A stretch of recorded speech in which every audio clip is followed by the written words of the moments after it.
Ao que está assentado sobre o trono e ao Cordeiro sejam tributadas ações de graças e honra e glória e poder por todos os séculos. Missão Evangélica Boas Novas. Programa Boas Novas. O que jamais passou pela mente de pessoa alguma em toda a história do gênero humano, salvação eterna, vida eterna de graça, sem participação humana nenhuma, é o que pregamos, porque é isso que significa o Evangelho da Graça do Senhor Jesus.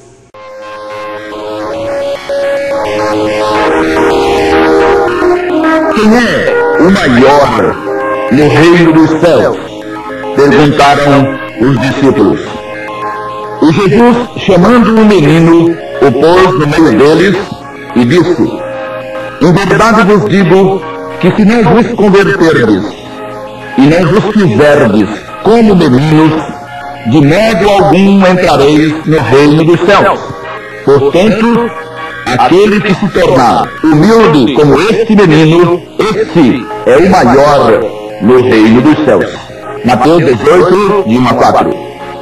Mesmo quando nos aproximamos do tremendo momento do arrebatamento dos remidos, que muitos, aparentemente muitos sábios, teimam em não admitir, continua havendo dúvidas e confusões na definição de algumas questões importantes para a correta compreensão do significado total da dispensação da graça. O período que teve início no derramar do Santo Espírito no primeiro dia de Pentecostes, após a morte do Salvador, Atos 2, de 1 a 21, e que irá até o instante em que o Santo Espírito for retirado, de acordo com o que está escrito em 2 aos Tessalonicenses 2, de 13 a 8. A propósito, lembramos que os termos usados pelo apóstolo Paulo no texto citado apontam única e exclusivamente para o Santo Espírito, de tal forma que nenhuma outra pessoa ou personalidade cabe ali.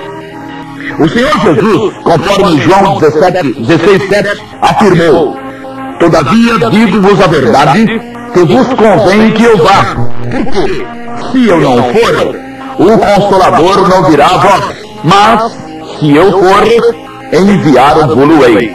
Como se percebe, o verbo enviar aqui está na voz passiva depoente, querendo significar que o Santo Espírito, o Consolador, não é o agente, ou seja, não foi ele que se enviou, não foi ele que por si mesmo veio, mas ele veio enviado pelo Senhor Jesus.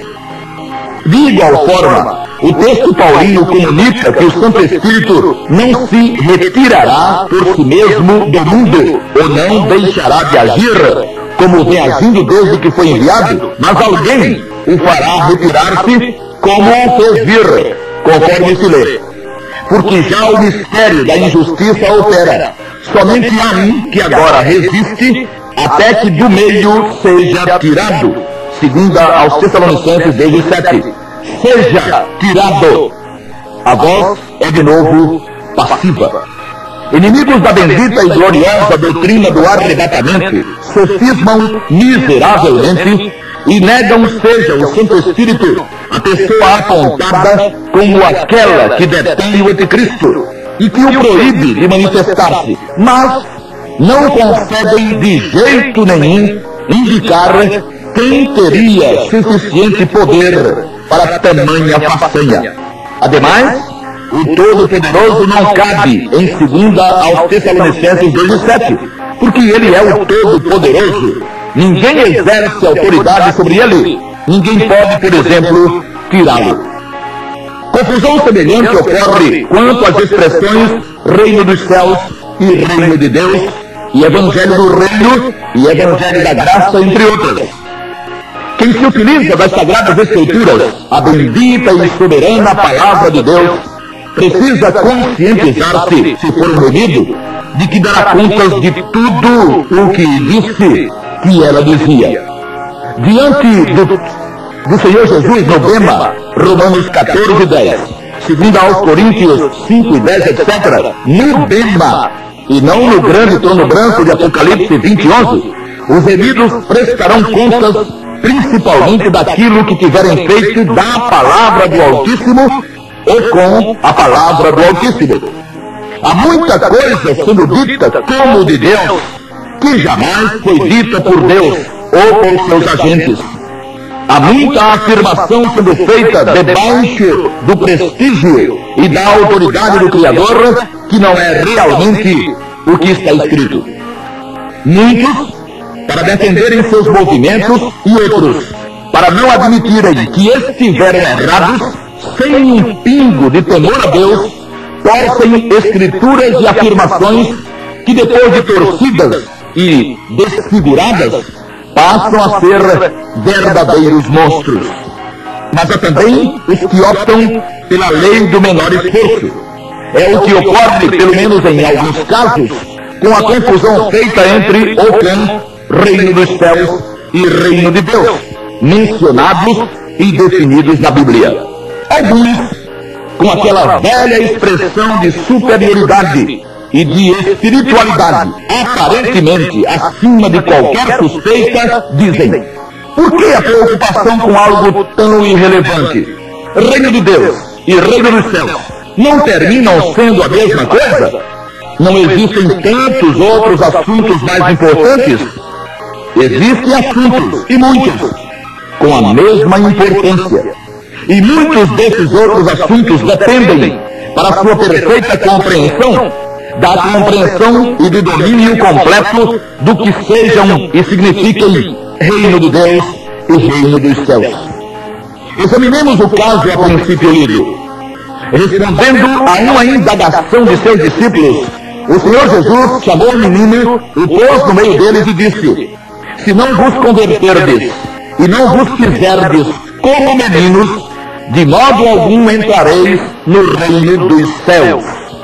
Quando se examina nas 4 narrativas, Mateus, Marcos, Lucas e João, o uso das expressões reino dos céus e reino de Deus, constata-se que, enquanto Mateus e João utilizaram as duas expressões, Marcos e Lucas grafaram apenas, e em todas as ocasiões, reino de Deus. Usando um sistema não muito criterioso, alguns estudiosos preferiram considerar que, já que Marcos e Lucas citam apenas reino de Deus, então é porque só existe um reino, um tipo de reino, e fim de papo. Mas nem isso é inteligente e nem é recomendado por qualquer das regras da hermenêutica.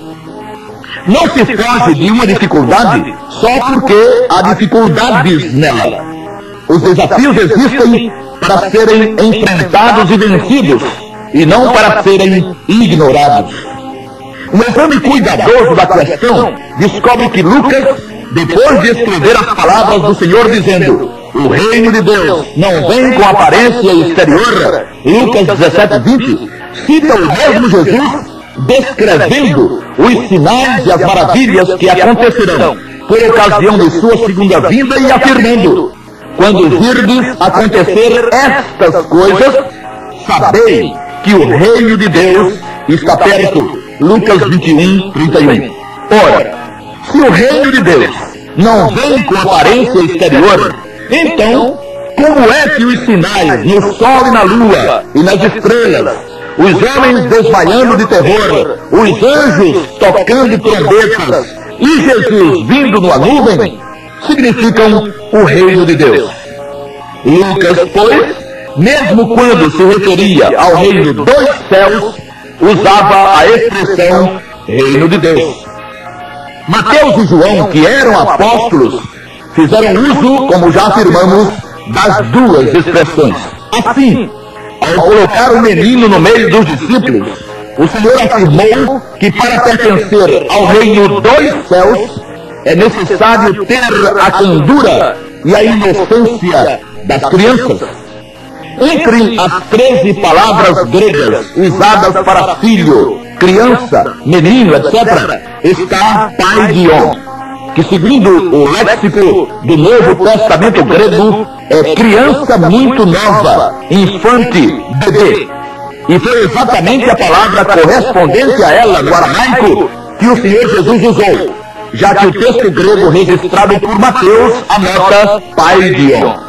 Jesus, pois, afirmou que para fazer parte do reino dos céus, uma pessoa precisaria tornar-se ou fazer-se semelhante a uma criança de braços, um bebê. No entanto, quando dialogava com Nicodemos, um homem velho, príncipe dos judeus, o mesmo Jesus disse que aquele que não nascer da água e do Espírito não pode entrar no reino de Deus. João 3,5. Se as duas expressões significassem a mesma coisa, o mesmo reino, teríamos com muita sinceridade de admitir que o Senhor houvera errado em suas conceituações. Suas afirmações seriam contraditórias e dignas de reprimenda e de censura. Por quê? Se para fazer parte do reino de Deus, homens como Nicodemos precisam nascer de novo, precisam nascer da água e do Espírito, o que segundo os ensinos do Novo Testamento só acontece quando alguém invoca o nome de Jesus por ter nele confiado, como poderia uma criança de braços, um infante, um bebê, fazer parte do mesmo reino, se não tem consciência de coisa alguma, e se por isso mesmo é inocente e cheia de candura? Quem foi que já ouviu falar de uma criança de braços, Paidion, que sabe raciocinar, dar opinião, tomar decisões e invocar o nome de Jesus, para assim nascer de novo e fazer parte do reino de Deus, ou entrar no reino de Deus? Sempre existiram os gênios que assombraram o mundo, mas quando eram crianças de braços, não. Crianças de braço, aliás, usam fraldas e tomam mamadeira. Claro que são dois reinos. Claro que Jesus falou dos dois reinos. Os homens é que andaram e andam complicando. Há até quem fale em salvação de criança, mesmo estando as crianças no reino dos céus. Mateus 19,14. De que uma criança precisaria ser salva? Ou alguém já foi salvo sem estar perdido? Como é que se salva alguém que nunca esteve perdido? Qual dos anjos da glória está salvo ou foi salvo? Ora, se a criança pertence ao reino dos céus, pertence por não ter ainda desobedecido a Deus, por não ter ainda, no uso pleno da razão, infringido qualquer dos mandamentos, decretos, juízos e preceitos determinados pelo Todo-Poderoso. Quando alguém comete sua primeira desobediência a uma dessas determinações, já não é mais criança, já não mais pertence ao reino dos céus.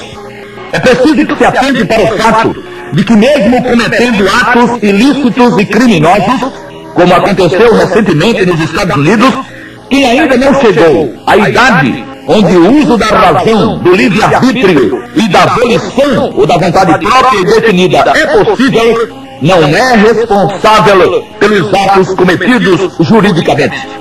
Aqueles que ainda estão nos anos anteriores à maioridade plena fazem o que fazem por imitação e não por convicção. Quer dizer, os que ainda não atingiram a idade da razão plena, normalmente o que fazem-no por presenciarem os mais velhos fazerem, sem realmente terem consciência absoluta e total daquilo que estão fazendo. E em assim sendo, não sendo considerados pecadores, não têm do que ser salvos, pois não se lhes pode atribuir culpa, porque não têm eles responsabilidade jurídica definida. Os únicos textos das Sagradas Escrituras que definem a idade exata para a responsabilidade plena são citações do próprio Deus Pai Todo-Poderoso ao povo de Israel, encontradas no livro do Êxodo 30:14 e 38:26 e no livro dos Números 14:29. Nesses textos, o Todo-Poderoso não responsabilizou qualquer dos que tinham até 20 anos. E ainda assim, não os responsabilizou sobre questões infinitamente menos importantes que a eternidade. Ora, se sobre questões como entrar ou não na terra de Canaã não foi responsabilidade de ninguém com menos de 20 anos, não foi responsabilizado ninguém com menos de 20 anos, como responsabilizaria o Todo-Poderoso para a questão ou na questão da eternidade alguém assim, com essa idade? As formas de entender dos homens, mesmo dos que usam a Bíblia, são as mais diferentes, mas a nós importa-nos o que está escrito, e não o que alguém, seja quem for, e pense saber o que quiser pensar, diz ou escreve. Jamais existiu na vida de um ser humano uma questão tão séria e tão tremenda quanto a eternidade. E mais que ninguém sabe o Todo-Poderoso das implicações de uma eternidade nas trevas e longe de sua presença. Responsabilizar alguém que ainda não tem consciência plena em tamanha questão não estaria conforme o caráter justo e sábio do Pai das Luzes. Como já foi dito, falar na salvação de uma criança ou de alguém ainda não totalmente responsável é não falar nada, pois tal coisa não existe. Quem ainda não é responsável continua no reino dos céus, e ninguém que faça parte do reino dos céus precisa ser salvo. Isso parece inconcebível nos dias em que vivemos, com os meios de comunicação ao alcance de todas as faixas etárias, com computadores conectados à internet e tudo mais. Tem-se a impressão de que não existem mais crianças e adolescentes inocentes ou ingênuos. Ocorre que, mesmo tendo uma enorme gama de conhecimentos e de informações, crianças e adolescentes continuam sendo crianças e adolescentes, sem terem a ideia exata das coisas, sem terem o alcance correto de suas atitudes e agindo com a irresponsabilidade própria da idade. O Senhor Jesus não disse que alguém deveria ou devia fazer-se qual criança para fazer parte do reino de Deus, pois nenhuma criança faz parte do reino de Deus. Para fazer parte do reino de Deus, devem homens e mulheres nascer de novo, nascer da palavra e do Espírito pela invocação do nome do Senhor Jesus. Se alguém conseguisse, hipoteticamente, comportar-se como uma paidion, uma criança novinha, um nenê, então passaria essa tal pessoa a pertencer ao reino dos céus, e não ao reino de Deus. E como essa hipótese jamais saiu do terreno das hipóteses, significa que pertencer ao reino dos céus, como uma criança, pessoa alguma jamais conseguiu e nem conseguirá. A única solução para homens e mulheres é pertencerem ao reino de Deus. E o reino de Deus se caracteriza pela natureza de Deus. Por exemplo, qual dos anjos ou das crianças tem o Espírito Santo? Foi selado com o Espírito Santo, foi batizado com o Espírito Santo. Qual foi o anjo que nasceu de novo? Ou qual a criança? Então, nenhum deles tem o Santo Espírito no seu Espírito. Por isso, nenhum deles faz parte ou entrou no reino de Deus. Até a cruz, o Senhor Jesus, o unigênito Filho de Deus, era, por ser o unigênito, o único a pertencer ao reino de Deus, o único a possuir a natureza do Deus Pai. Ninguém, até a cruz, era de fato um filho de Deus, possuindo sua natureza. Tanto assim que Jesus até a cruz era o unigênito, unicamente ele era filho. Só depois da cruz, só com sua morte, passou ele a ser o primogênito, ou seja, o primeiro entre muitos e muitos filhos de Deus. João 20 e 17 e Romanos 8, 29. É uma enorme pena que, por não terem conseguido ainda discernir entre reino dos céus e reino de Deus, muitos também não consigam discernir outras tantas doutrinas das Escrituras e confundem textos soteriológicos, ou seja, textos que tratam da salvação eterna com textos escatológicos, aqueles que cuidam das profecias do fim e confundam o Velho com o Novo Testamento. Mas graças a Deus, as exceções existem. Uma delas é o pastor Severino Pedro da Silva, que faz a diferenciação entre Evangelho do Reino e Evangelho da Graça, conforme está registrado no livro A Doutrina da Predestinação, editado pela Casa Publicadora das Assembleias de Deus, página 73. Lá se lê, abre aspas, o Evangelho do Reino, Mateus 4, 23. Isto é, as boas novas que Deus propôs estabelecer na terra em cumprimento do concerto davídico, segundo o livro de Samuel 7,16. Um reino não político, espiritual, judaico, porém universal, sobre o qual o Filho de Deus, herdeiro de Davi, haverá de reinar por 1000 anos. E continua o pastor Severino Pedro. Duas pregações deste evangelho são mencionadas nas Escrituras. Uma passada, começando com o ministério de João Batista e terminando com a rejeição do seu rei pelos judeus.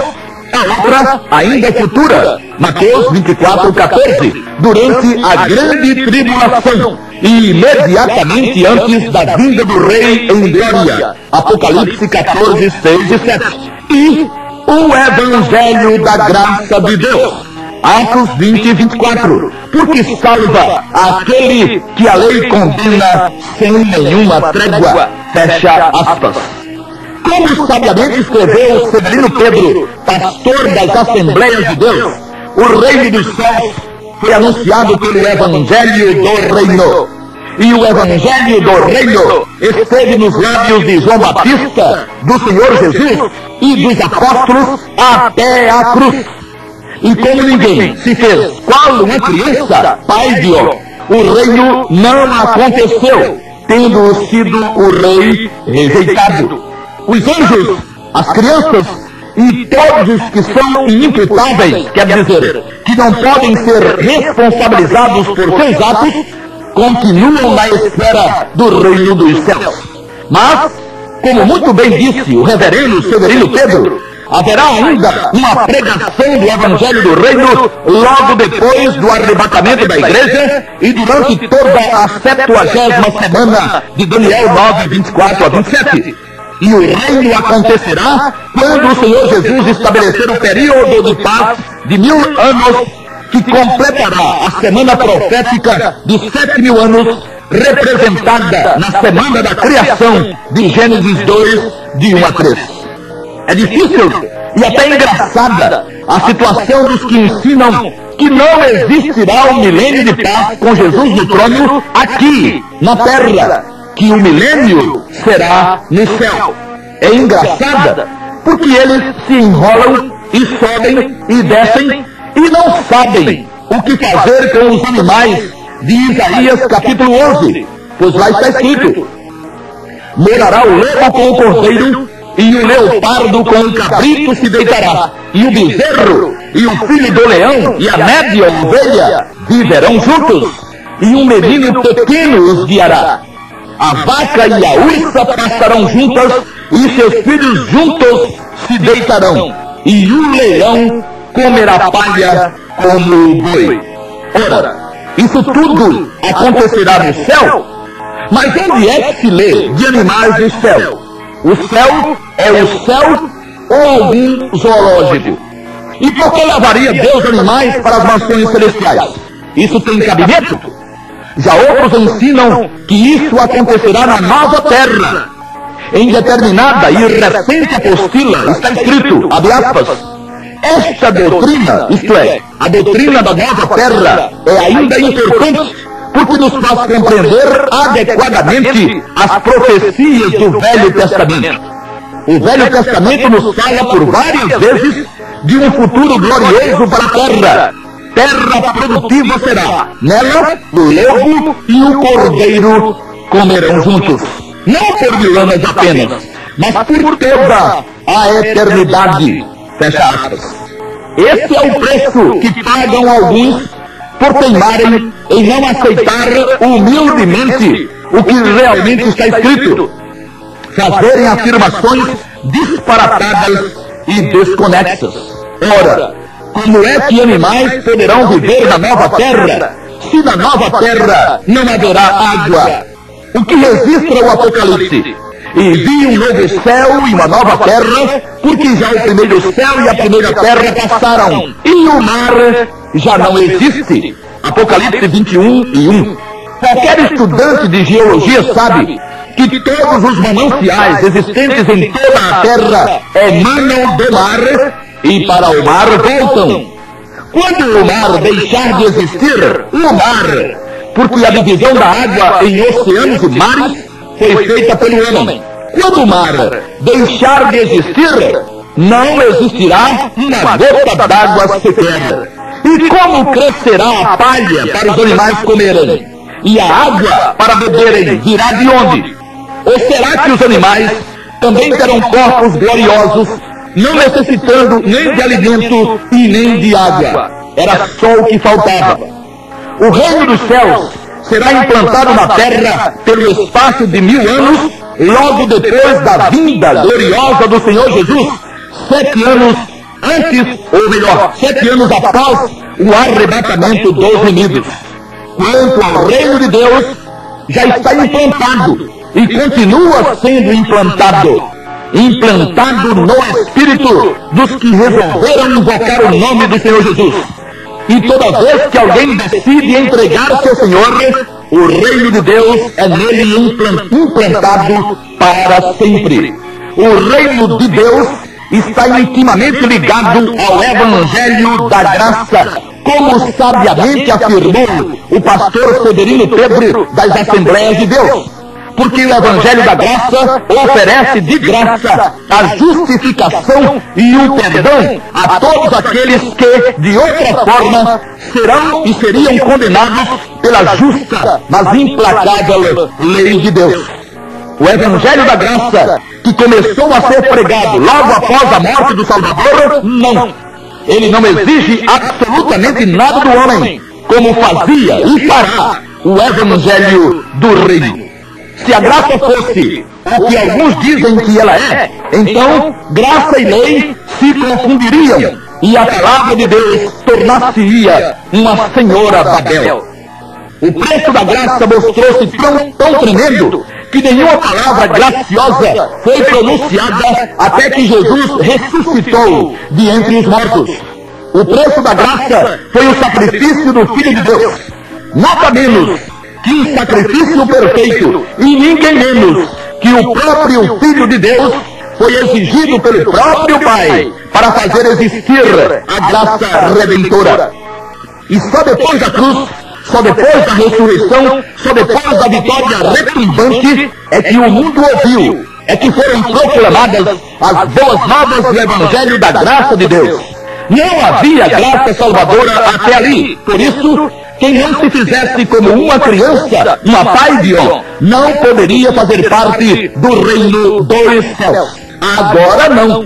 Agora, ou desde então, não precisa ninguém tentar o impossível. Virá criança, não na criancice, mas na inocência e na candura. Agora, é só necessário invocar o nome do Senhor Jesus, confiando firmemente em sua perfeita e bendita obra. Agora, pode-se repetir o que está escrito em Romanos 10:9.